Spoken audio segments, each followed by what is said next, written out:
So for me to expect them to learn from my mistakes, my God, the mistakes that I made back then are nowhere in comparison to the mistakes that they are capable of making because of what's available to them. True. You know? True. It's just there. I mean, I didn't have, you know, the internet and all the information that you can gain from the internet. So I was very selective as to how I made my mistakes because there was the fear of the unknown.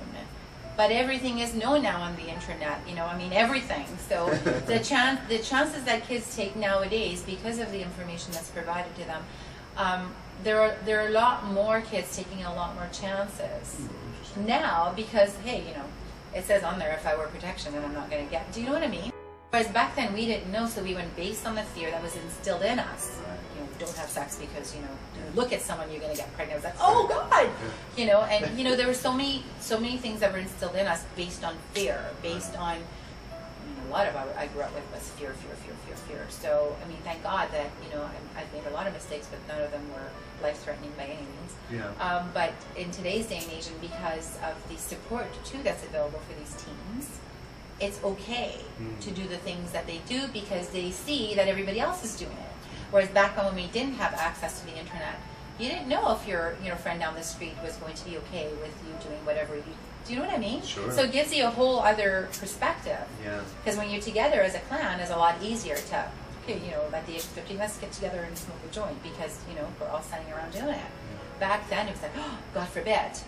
If these thoughts are going to run through my mind, but if I approach so-and-so, what if he or she tells their parents and I'm grounded for the next year? Right. But it's not, that's not the case now. So yeah.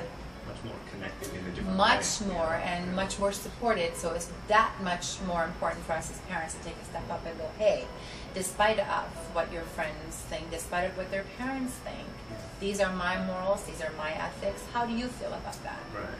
If you think that this is something you want to do, Michaela or Christopher, I'm not going to stand in your way, but I will tell you, these are the complications you're going to come across. If you want to experience it on your own, have my number as 911, I'll be there. But if you do decide to do it, I'd like to be there.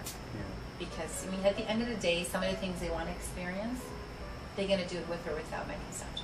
And I think for me, that would be a really hard aspect of parenting for any parent where, you know, this is really a bad idea. It is. You know, and you know that, and it's like, I've done everything I can to make you see that, but in the end, you're right, it's their decision. My daughter has made it very clear that, you know, she would like to, at the age of 18, try marijuana, pot. And she said she wants me to be there. Interesting. And I said, you know, I can't stop you from doing this. What are her reasons for trying? She's very, she in a sense has no fear, and she's one of those people that likes to make her own mistakes, and she wants to experience her own experiences, not so much because of what I've instilled in her, but that's just because that's her character. So, you know, I mean, it may change when she turns 18, but I mean, let's be honest, apparently everybody at school does it. They do it before school, they do it during school, they do it after school. It's just the way it is. So when, you know, and thank God she's not easily influenced by peer pressure. If that was the case, she would have already done it at the age of 12 or 13, because that's when she came to me and said, Mom, I don't want to hang out with so-and-so because that's what they're doing. And, you know, I just thought I'd let you know. I'm like, okay, well, you know, if you want to hang out with them, because again, I have to throw it back on her to see where her mindset is at. And instead, I don't want you hanging out with so-and-so.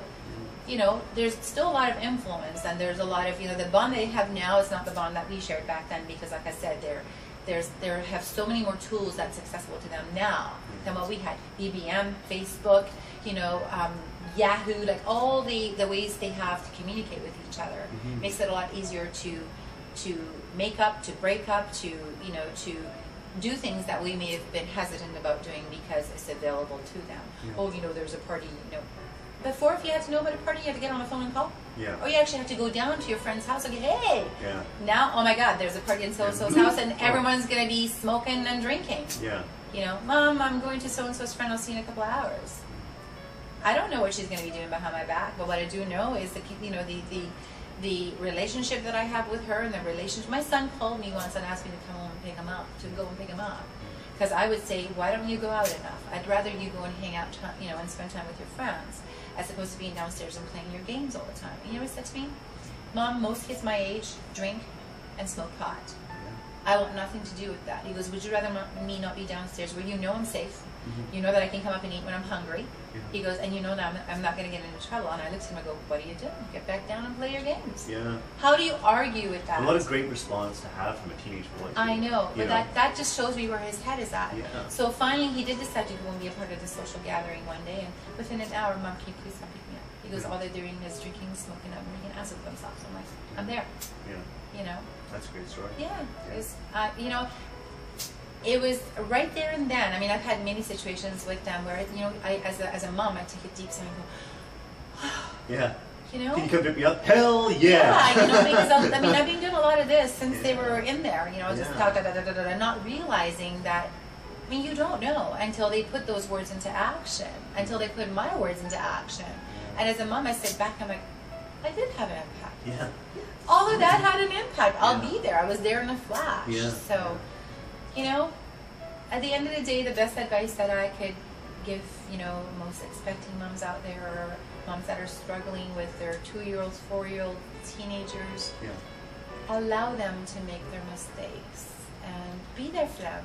You know, whether it's good or bad, regardless of how you think it affects you, regardless of how much it hurts your feelings. Just remember, it's not about you.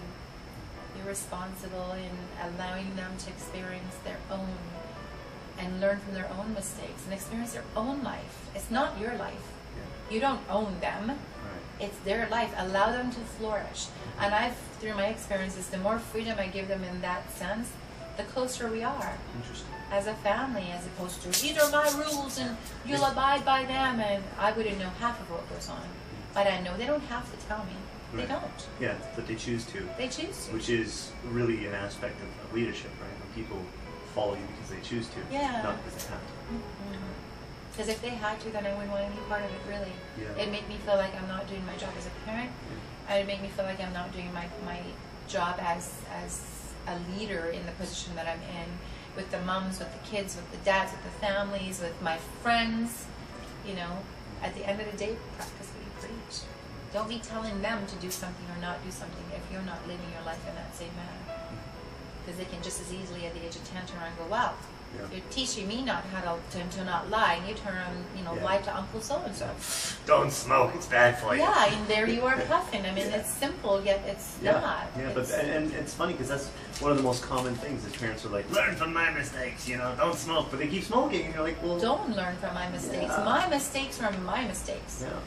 You are, you know, I mean, they're my children, but they are their own individual beings, and I embrace that. I celebrate that. I celebrate that my daughter is who she is, and I celebrate that my son is who he is. And they're, honestly, they're two entirely different beings. Interesting. He is very quiet, not shy, very gentle, you know, an observer. She... Not. She walks into a room and she demands attention, but not in an obnoxious way. You know, for someone who's only 14, she's an old soul and has a lot to say, and has experienced a lot for her age. And, you know, I embrace that. I celebrate that. I'm proud of her, you know. And so, yeah, and I love the fact that they're two individual. You know, I don't have, you know, I haven't cloned two Mitras, you know. I've got a Christopher and I've got a Michaela, and they're individual beings, and that's okay. What would you say the first few months were like?